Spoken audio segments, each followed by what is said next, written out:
bien devant nous. On a des guerres qui se multiplient, on a une instabilité à l'intérieur même des pays. Quand on voit ce qui s'est passé ici, se met dans l'Équateur, par exemple, avec tous les mafias, les gangs, tout cela. Alors c'est loin, d'accord, c'est loin. Et on a les montées des extrêmes politiques. Ah, ça se rapproche.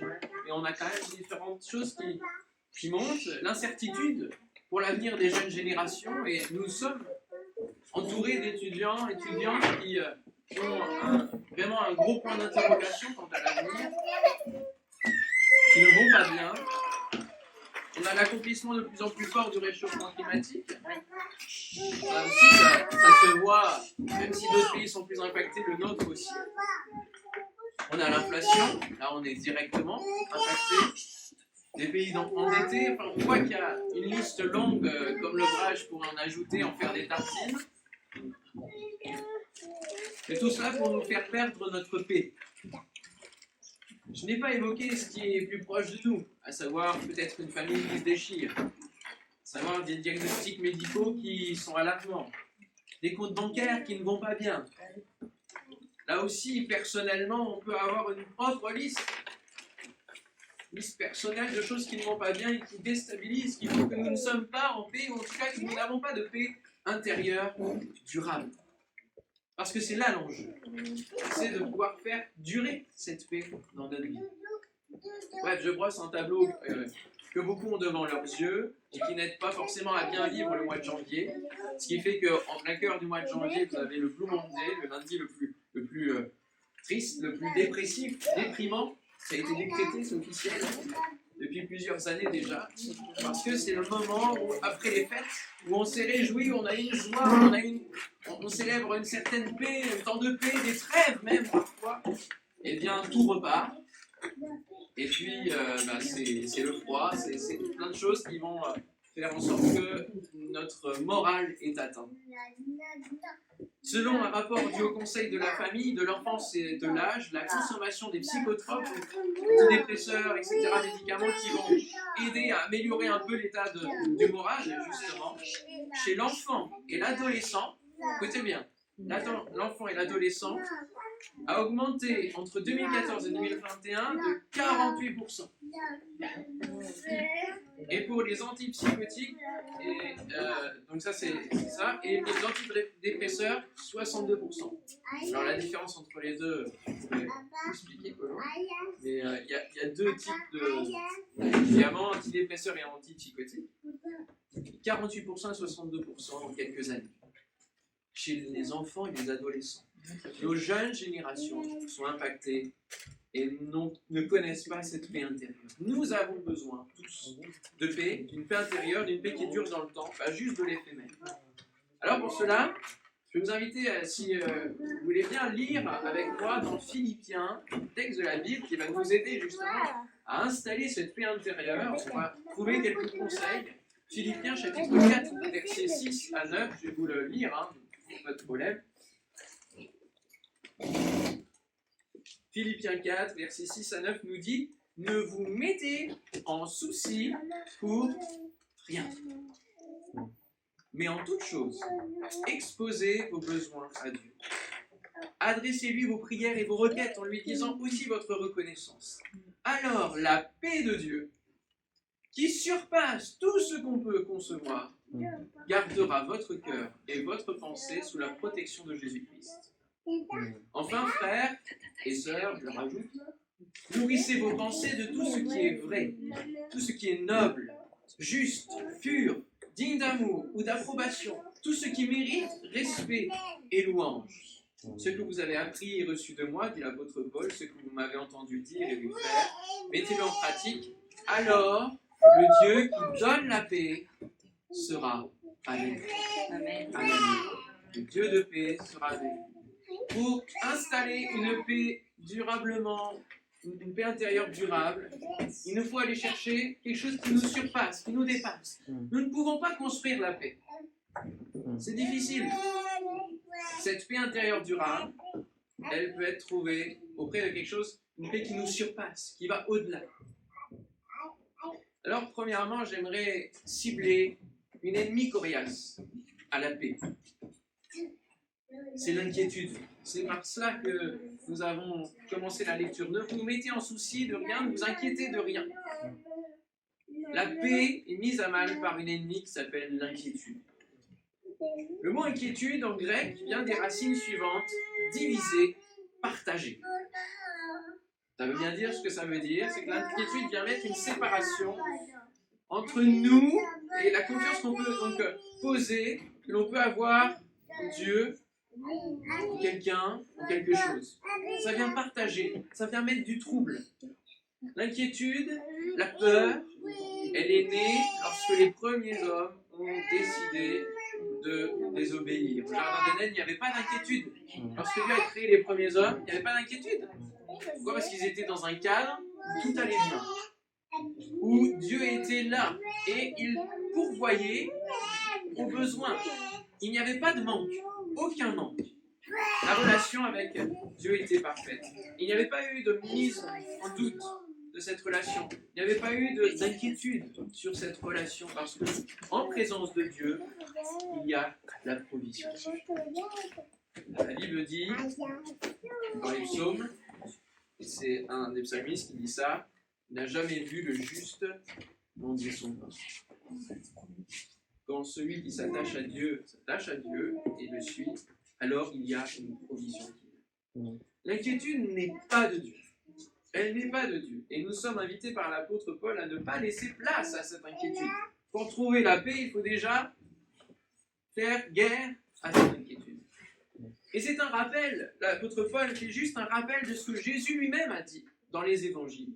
Je vais vous lire l'extrait dans son sermon le plus important, le sermon sur la montagne, dans Matthieu 6. Il va dire à ses disciples et à la foule qui se trouvait là: ne vous inquiétez pas pour votre vie, de ce que vous mangerez.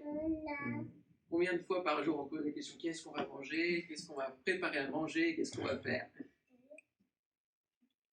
Ni pour votre corps, de quoi vous serez vêtus. La vie n'est-elle pas plus que la nourriture et le corps plus que le vêtement? Y a-t-il pas plus important que cela? Regardez les oiseaux du ciel. Ils ne sèment ni ne moissonnent et ils n'amassent rien dans des greniers, et votre Père céleste les nourrit. Intéressant cette image. Ne valez-vous pas plus que? Bien sûr que si. Qui de vous, par ses inquiétudes, peut ajouter une coudée? Alors ça c'est une mesure de l'époque, mais on peut ajouter un espace-temps en plus. On peut ajouter de la vie en plus à sa propre vie. Personne ne peut, en s'inquiétant, faire ça. Et pourquoi vous inquiétez au sujet du vêtement? Considérez comme on croisse les lys des champs. Il ne travaille ni ne file, cependant, je vous dis que Salomon même, dans toute sa gloire, qui était quand même un roi qui a vécu dans l'abondance et dans la beauté, n'a pas été vêtu comme l'un d'eux. Si Dieu revêt ainsi l'herbe des champs, qui existe aujourd'hui et qui demain sera jetée au four, ne vous vêtira-t-il pas à plus forte raison, genre de peu de foi? Ne vous inquiétez donc point et ne dites pas: que mangerons-nous, que boirons-nous, de quoi serons-nous vêtus? Car toutes ces choses, ce sont les païens qui les recherchent, on dit ceux qui ne veulent pas s'attacher à Dieu. Votre Père céleste sait que vous en avez besoin. Cherchez premièrement le royaume et la justice de Dieu, et toutes ces choses vous seront données par-dessus. Ne vous inquiétez donc pas du lendemain, car le lendemain aura soin lui-même. À chaque jour suffit sa peine. Alors voici la méthode, sur la base de ces textes bibliques et du premier qu'on a lu. Voici la méthode pour installer durablement la paix intérieure et faire guerre à l'ennemi coriace qui s'appelle l'inquiétude. Première clé, l'apôtre Paul nous dit: exposez vos besoins à Dieu. Et on va prendre l'image ensemble, si vous voulez bien, de la justice.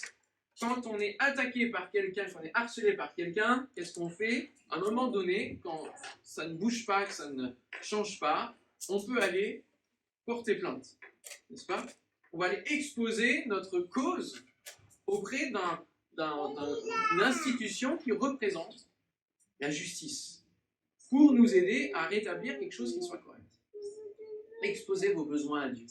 De la même manière, on peut aller auprès de Dieu. Un premier réflexe quand on a un ennemi durable, eh bien, c'est faire appel à la justice. Et Jésus a dit: cherchez le royaume et la justice de Dieu. On pourra dire: comment ça se fait que l'inquiétude soit dans ma vie? Comment ça se fait que s'il y avait un Dieu, il n'aurait pas permis qu'il y ait l'inquiétude? Parfois, on peut venir comme cela, quand on ne connaît pas Dieu, et dire « Ah, mais on lève le poing contre lui. » On vient chercher justice auprès de lui en disant « Mais si tu m'as créé, pourquoi il y a de l'inquiétude? Si tu as créé ce monde, pourquoi il y a des guerres? Pourquoi il y a tout cela ?» On fait appel à la justice supérieure. On veut que les choses changent durablement. On veut trouver la paix intérieure. Et donc, on fait appel aux fabricants. Il y a un défaut, là.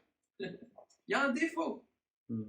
Et quand vous avez quelque chose qui dysfonctionne, un jouet, peu importe, plus important, un téléphone qui dysfonctionne après l'avoir acheté, qu'est-ce que vous faites? Vous allez réclamer justice auprès du fabricant.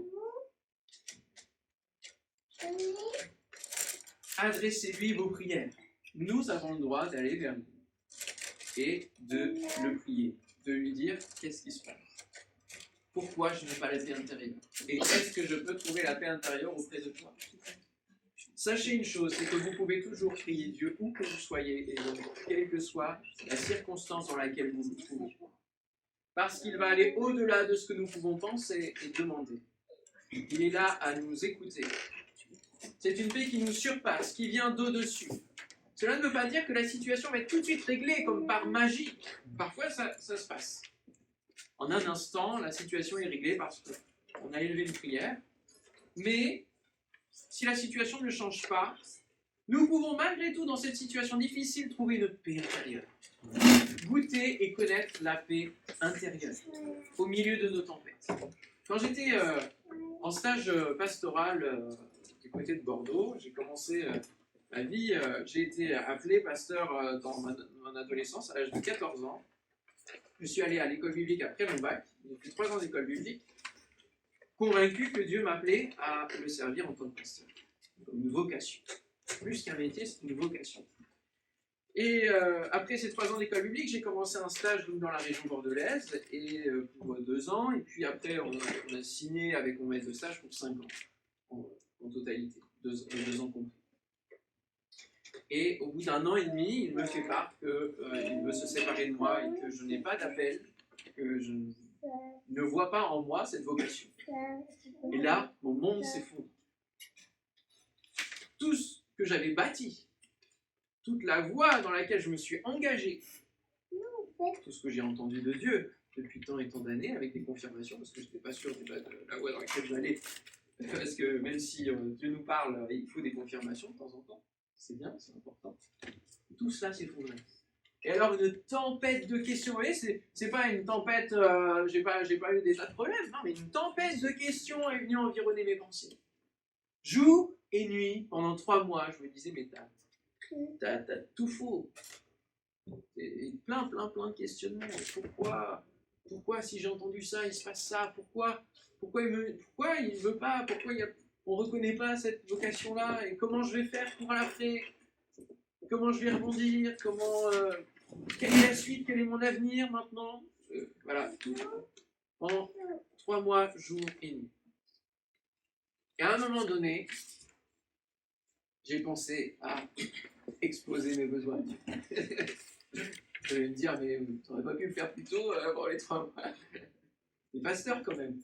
Oui, mais parfois, il y a des choses qui se passent en nous et puis on ne comprend pas tout de suite que en fait, Dieu peut nous donner la paix intérieure, même si la situation ne change pas. Et donc, au bout des 3 mois, c'était fin mai, je dis, écoute Seigneur, si tu m'as appelé, comme je le crois, ça concerne que moi, entre moi et lui, c'est toi qui vas rouvrir la porte. Maintenant, j'avance, à ta merci, à ta disposition. Et puis, je me prépare à rentrer en Normandie natale et puis à trouver un travail. J'ai déjà un travail, juste travailler, m'installer. Et là, une paix. Plus aucune question. Juste la paix. La paix qui vient de Dieu, qui surpasse toute intelligence, parce que on va plus dire, mais tu peux continuer, c'est pas juste la parole d'un homme qui va changer ta vie, tu peux rebondir, allez, viens avec moi, fais ceci, fais cela.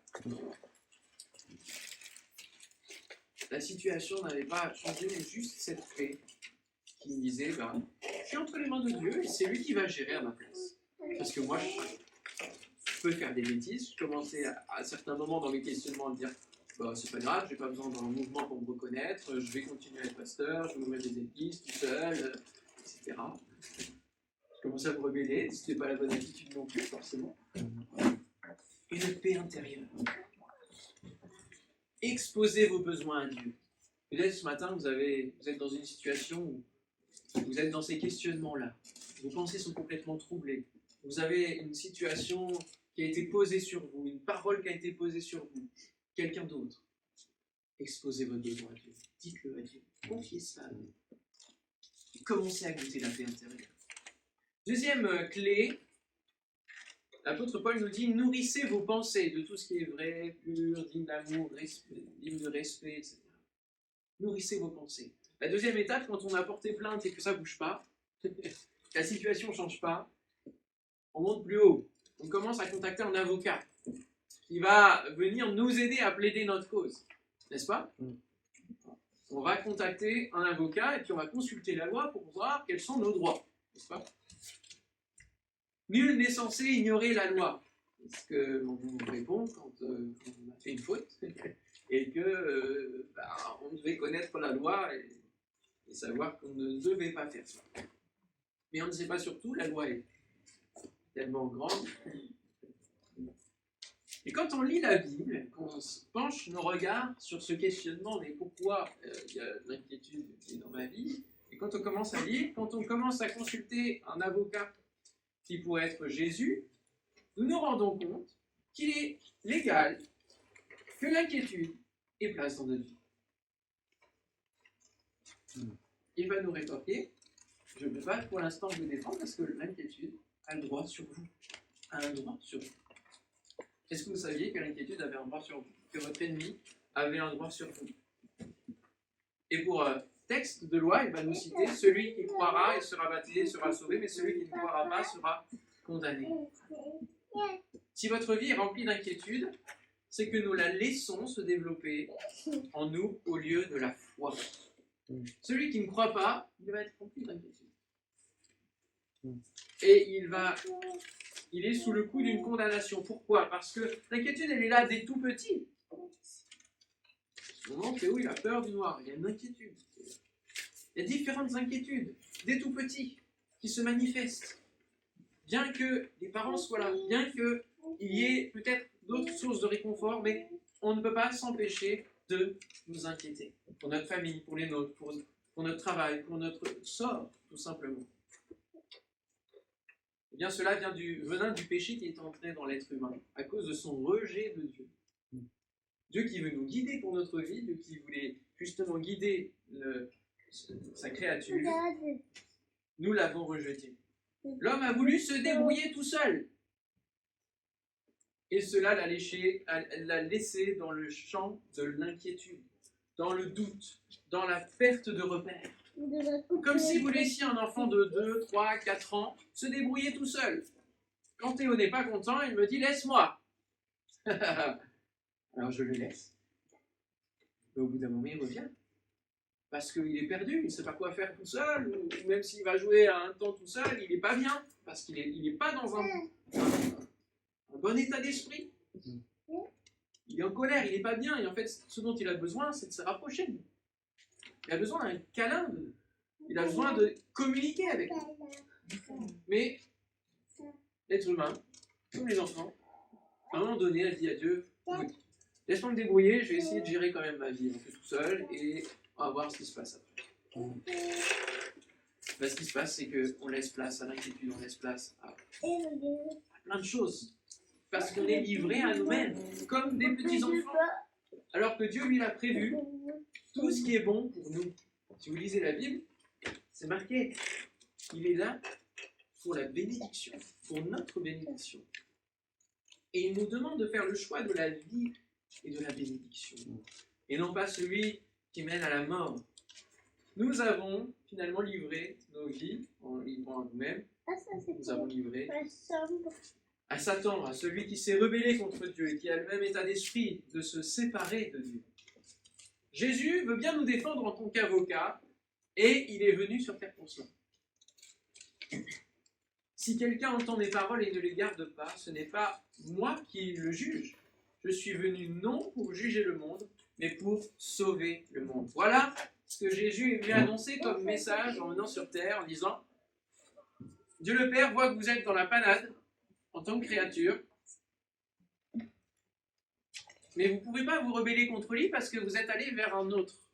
Et le téléphone qui dysfonctionne, avant de venir voir Dieu pour le réparer, avant de venir voir le fabricant pour le réparer, vous êtes allé essayer de bidouiller vous-même. Puis pire, vous l'avez confié à un ami qui qui savait arranger le truc. Et en fait, ça n'a fait qu'empirer la situation. À ce moment-là, le fabricant il dit vous avez fait ça, je ne peux pas vous aider. C'est impossible.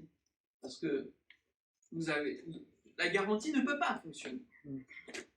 Si vous avez touché vous-même la chose, si vous avez confié à un ami pour essayer, tenter de réparer et ça empirait, nous ne pouvons pas mettre en marche l'assurance et la garantie. De la même manière, c'est impossible pour Dieu d'intervenir lorsque les hommes lui ont dit laisse-nous tranquille. Il va dire ok, pas de souci. Mais parce qu'il est plein d'amour, il va dépasser cette limite-là. En envoyant Jésus dire je peux me faire votre avocat. Avocat du diable. Du diable qui vit en nous. Jusqu'à de son empreinte du péché. Je veux bien vous défendre parce que je ne suis pas venu juger le monde, je suis venu pour sauver le monde. Dieu est bien plus grand que ce que les hommes peuvent faire en annulant leurs garanties et leurs assurances. Parce que Dieu est un Dieu d'amour et un Dieu fidèle qui va au-delà de ce que nous pourrions faire avec notre cœur méchant. Il nous demande une seule chose, faire ce qu'il dit. Lorsque vous allez consulter l'avocat Jésus, il va vous dire, surtout, suis ce que je vais te dire. Ne t'en écarte pas, parce que c'est pour toi la survie, la vie. Crois en moi jusqu'au jugement. Tiens mes paroles comme solides jusqu'au jugement. Et moi, je m'occupe de toi. Moi, je m'occupe de te sauver. Comment avoir la foi qui nous permet justement de repousser cette inquiétude? Comment croire et suivre ce qu'il dit? Eh bien, la foi vient de ce qu'on entend, et ce qu'on entend vient de la parole de Christ. Romains 10, 17. Ça vient de Christ. Donc, il faut lire la Bible pour, au fur et à mesure, construire, bâtir et nourrir nos pensées. On transforme, on switch notre mode de pensée. On nourrit nos pensées de bonnes paroles. Et il y a un proverbe qui dit l'inquiétude dans le cœur de l'homme là-bas, mais une bonne parole le réjouit. Si vous êtes constamment sur BFM TV toute la journée, ou sur différentes choses, et que vous écoutez des commères, vous écoutez des complotistes, vous écoutez, peu importe, mais tout cet aspect-là ne va pas nourrir vos pensées de bonnes choses, va plutôt vous amener à l'inquiétude. Et si vous écoutez la parole de Dieu qui vous parle de votre avenir et de votre avenir éternel, alors là vous allez nourrir vos pensées de choses qui vont vous amener à chasser l'inquiétude et qui vont nourrir votre foi. Troisième clé de cette méthode, c'est la dernière, l'apôtre Paul dit mettez-le en pratique. Suivez ce que j'ai fait, suivez mon exemple et mettez-le en pratique. Suivez ce que je vous ai enseigné, mettez-le en pratique. Et on pourrait dire, c'est l'apôtre Paul, on pourrait dire c'est Jésus aussi qui l'a dit. Suivez-moi, suivez mes préceptes, devenez mes disciples, mettez en pratique, suivez les conseils de l'avocat. La Bible est composée de la loi de Dieu qui rappelle que le péché nous condamne, donc elle pose un diagnostic, mais elle contient aussi les promesses de salut et les possibilités de s'en sortir pour nos vies terrestres, mais aussi nos vies éternelles. Avez-vous soif d'une paix intérieure ici-bas? C'est bien, mais ayez soif aussi d'une paix intérieure éternelle, parce que derrière, il y a les deux chemins. Soit la perdition, soit le salut. Vous ne le savez peut-être pas, vous n'avez peut-être pas lu la dernière notification de votre avocat qui vous dit qu'il y a eu un jugement anticipé. Et que comme vous n'étiez pas là, ça date quand même d'il y a 2000 ans, c'est lui qui est allé payer votre condamnation. C'est lui qui est allé prendre votre condamnation pour vous sauver. Il a pris votre place pour payer parce que sinon vous étiez condamné et en fait, l'issue du jugement au jugement dernier, quelles que soient nos œuvres, nos mérites, tout ça, rien par nous-mêmes ne pouvait nous sauver. Donc l'issue du jugement était forcément négative pour nous. Donc il a pris parti de lui, payer la condamnation, prendre sur lui la condamnation. Parce que lui, il est sur le côté de la justice. Il est sans péché. Et donc il ne subit pas la condamnation, il est extérieur à la situation. Et donc c'est lui qui a pu venir payer votre condamnation. Un jugement anticipé. Alors, vous ne pouviez pas vous en sortir tout seul, par aucun mérite ni aucune œuvre d'intérêt général. Vous alliez tout droit vers l'enfer. Il vous demande une seule chose maintenant, continuez de le suivre. Toujours la même chose. Continuez de le suivre et mettre en pratique ce qu'il vous dit jusqu'au jugement dernier qui n'est pas encore acté, qui vient. Pourquoi il peut le dire? Parce qu'il est ressuscité. Il est ressuscité le 3e jour. Et il a vaincu à ce moment-là la source de ce qui fait vos inquiétudes. La source du mal, la source de la méchanceté, la source de la maladie, la source de la rébellion, la source des dysfonctionnements. Il a vaincu tout cela et il peut nous sauver, il peut nous réparer, il peut nous transformer. Et il nous envoie son Saint-Esprit pour continuer de nous prodiguer les conseils de Dieu, pour que nous ayons une vie agréable et une paix intérieure durable. Il le dira dans Jean, à ses disciples, l'évangile de Jean, chapitre 14, le défenseur, le Saint-Esprit, donc le défenseur, il continue la mission d'avocat, de défense. Le Saint-Esprit que le Père enverra en mon nom vous enseignera toutes choses et vous rappellera tout ce que je vous ai dit moi-même. Je pars, mais je vous laisse la paix. C'est ma paix que je vous donne. Je ne vous la donne pas comme le monde la donne, où on chante constamment la paix, et vous voyez le conflit israélo-palestinien, depuis combien de décennies, les artisans de paix ont tous échoué. Parce qu'il faut trouver la paix de Dieu. La paix du monde est éphémère. C'est pourquoi ne soyez pas troublés. Et n'ayez aucune crainte en votre cœur. En reconnaissance de ce que Jésus, votre avocat, a fait, c'est une mort quand même pour vous,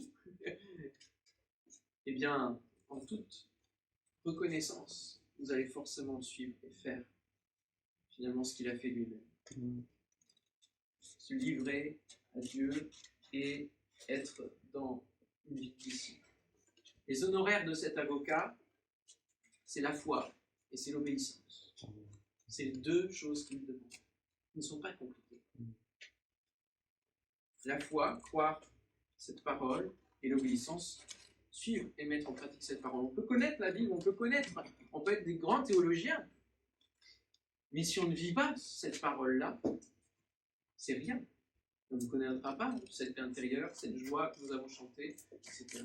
En conclusion, une paix qui surpasse tout ce qu'on peut concevoir. Allez vous dire que c'est un peu une drôle d'histoire ce que je vous ai raconté là. Cela nous dépasse.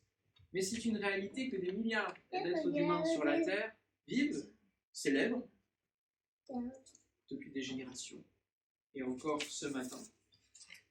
C'est une réalité vécue par ceux qui croient dans ce lieu ce matin. Et j'aimerais inviter Colombe à apporter un témoignage sur le fait d'avoir la paix intérieure au cœur de nous.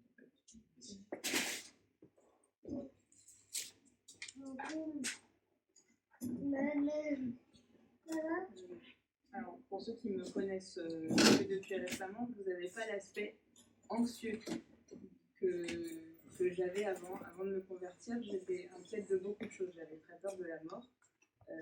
J'étais très inquiète de savoir ce qu'allait devenir plein de choses autour de moi, surtout concernant les gens que j'aimais. Et quand j'ai donné ma vie à Jésus, il y a quelque chose qui s'est vraiment posé à l'intérieur de moi. Pas parce que j'aime plus les gens et que j'ai envie de les voir disparaître, juste parce que je suis sereine avec l'idée que si Dieu les reprend, finalement c'est ok parce que c'est Dieu qui les a créés et c'est pas qu'il me les vole, c'est qu'il les récupère auprès de lui pour passer du bon temps avec les gens qu'il aime et qu'il l'aimait déjà avant que moi je les connaisse. Mm. Et un autre détail aussi de notre histoire, c'est qu'avec Benjamin, quand on s'est mariés, moi j'étais persuadée qu'on n'aurait pas d'enfant naturellement. Parce que Benjamin a un problème génétique qui fait que dans sa famille, certains n'ont pas pu avoir d'enfants naturellement. Et donc moi je l'ai épousé en me disant, bah, c'est sûr, ça va être la grosse galère, on va devoir passer par la PMA. Et j'ai toujours vu Benjamin me dire, oh non, c'est dans les mains de Dieu. Lui, il était serein, moi pas du tout pour le coup. Il me dit, Colombe, c'est dans les mains de Dieu, vraiment, ça va, je suis pas inquiet, je suis sûre qu'on aura des enfants. Je me disais, ouais. Moi je suis sûre que tu as le problème génétique et je suis au courant, donc je sais que je t'épouse en sachant ça, mais ça va être compliqué. Et bon, Théo est arrivé, Joy est arrivé, donc pour moi ça reste des miracles, parce que vraiment c'était pas prévu dans ma tête, quoi. C'était prévu dans le plan de Dieu, Benjamin était au clair là-dessus, mais pas moi. Et à chaque fois que j'ai été enceinte des enfants, j'ai toujours dit à Dieu, bah écoute, cet enfant, je sais qu'avant d'être mon enfant, c'est ton enfant. C'est marqué que tu l'as pensé dans le ventre de sa mère, que voilà, toutes les personnes qui sont ici-bas, tu les aimes avant même que leur mère soit au courant qu'elle est enceinte. Tu prends soin d'eux, tu les crées, tu les façonnes. Voilà, c'est tes enfants. Donc moi dans ma tête, ça c'est un acquis. Mes enfants, avant d'être mes enfants, nos enfants, sont les enfants de Dieu, sont son projet, et il nous les prête dans ma vision à moi. Cela dit, il y a un peu, maintenant ça fait 6 mois, oui, donc à chaque fois que je suis enceinte, je dis à Dieu, écoute, merci pour l'enfant que tu me confies. Avant d'être ton enfant, avant d'être mon enfant, c'est ton enfant. Et Seigneur, je te confie ma grossesse, je te confie cette vie, je te confie ma vie en tant que femme enceinte et toute la famille. Et il y a 6 mois, je suis tombée enceinte et j'ai fait la même prière que pour les 2 premiers. Je dis, bon bah voilà, Seigneur, mais par contre, et là je l'avais déjà dit pour les 2 premiers, mais là c'était très fort pour moi parce que les 2 premiers ont ouvert chez moi une inquiétude de mère. Avant, j'étais juste une femme. Maintenant, en plus, j'ai découvert cette inquiétude-là de me dire, oh, j'espère que mes enfants, ça va aller. Et là, je ne sais pas pourquoi, cette prière, elle était très forte en moi de dire, Seigneur, par contre, je ne serais pas capable de vivre comme quelqu'un à qui ça allait pas loin de nous. Je ne serais pas capable je serais capable avec toi, mais j'ai vraiment, vraiment pas envie de vivre une fausse couche tardive. Quand on perd un bébé, 8 mois de grossesse, voilà, juste Seigneur, préserve-moi. Et Seigneur, j'ai vraiment pas non plus envie que tu m'enlèves cet enfant si ça doit être à l'âge de Théo ou de Joy. Je sais pas pourquoi, c'était un truc que j'amenais comme ça dans ma prière. Je dis Seigneur, s'il te plaît, si c'est dans tes projets, je préfère vraiment que tu arrêtes cette grossesse maintenant, là, dans les 24 heures, plutôt que ce soit un moment où plus tard. Et je reçois sur mon cœur, je te réponds dans les 3 jours.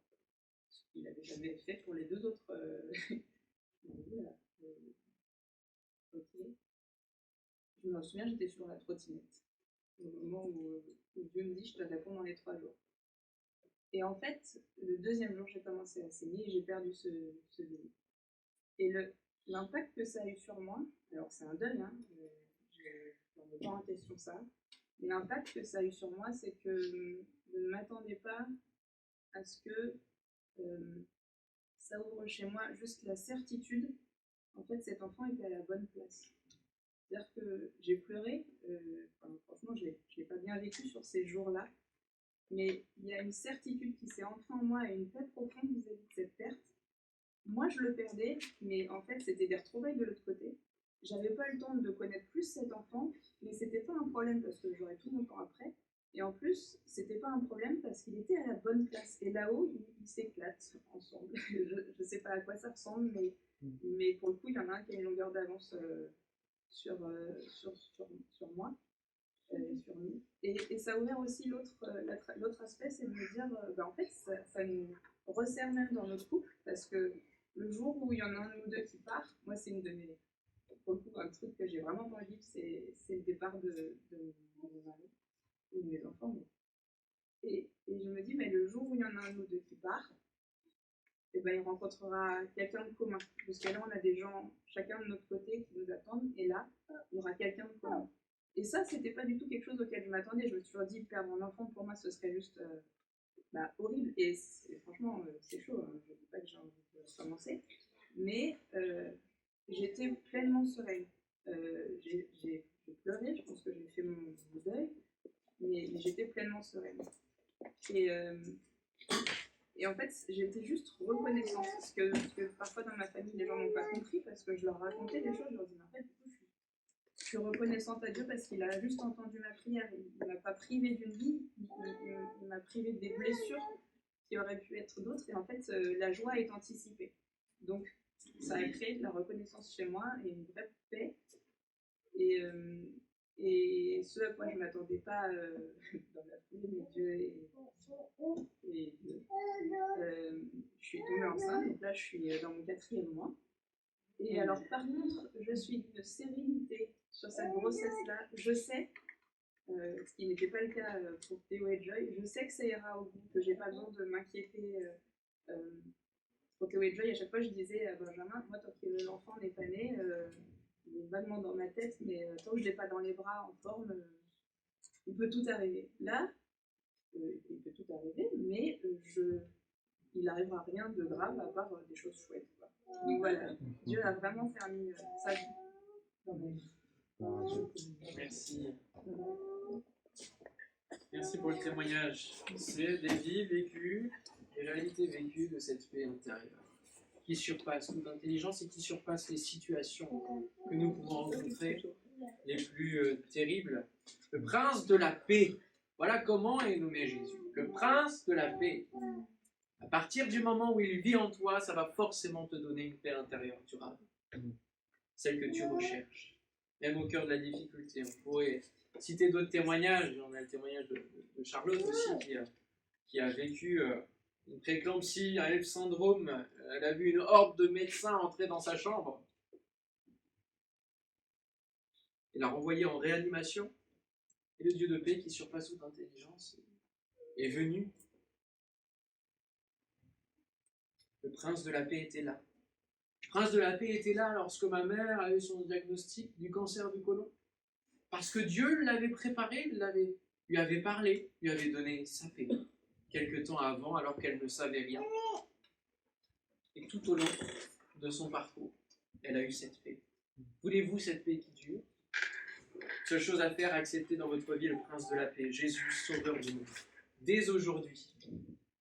Et je finirai avec cette même parole que nous avons lue au tout début. Alors le Dieu qui donne la paix sera avec vous. Amen. On prie ensemble?